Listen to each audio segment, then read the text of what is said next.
Mzwanele Nyhontso is a South African politician who is the president of the Pan-Africanist Congress of Azania. He is also a member of the National Assembly of South Africa. In December 2018, Nyhontso was elected leader of the Pan-Africanist Congress of Azania. His leadership has been marred by infighting between factions in the party and leadership challenges. His leadership is disputed by Narius Moloto, who was elected PAC leader at a different elective congress earlier in 2018. In May 2019, Nyhontso was elected to the National Assembly as the PAC's only MP. In June 2019, he became a member of the Joint Standing Committee on Defence, the Portfolio Committee on Higher Education, Science and Technology, the Portfolio Committee on Environment, Forestry and Fisheries, the Portfolio Committee on Mineral Resources and Energy, and the Disciplinary Committee.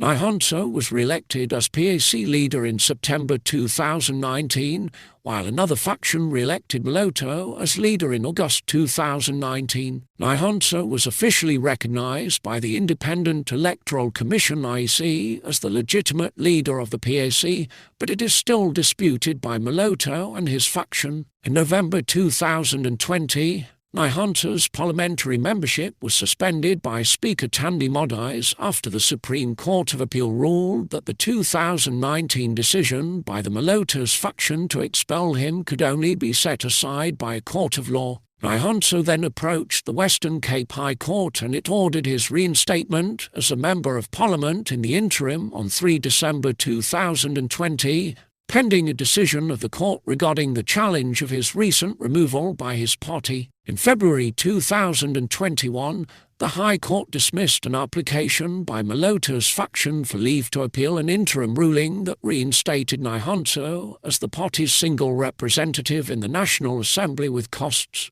Nyhontso's application to reinstate him as a Member of Parliament was set aside in May 2021. He then sought to appeal the ruling. On 23 June 2021, he lost his parliamentary membership again. Bennett Joko was sworn in to replace him. The North Gauteng High Court officially recognised Nyhontso as the legitimate leader of the PAC on 23 August 2021. However, the judgment was based on a technicality due to Moloto's notice of appeal of an earlier ruling not being received by the court's registrar. The court declared Moloto's election in August 2019 invalid. Nyhontso's confirmation as president allowed him to return his seat in the National Assembly, and he was sworn in on 2 September 2021, replacing Joko.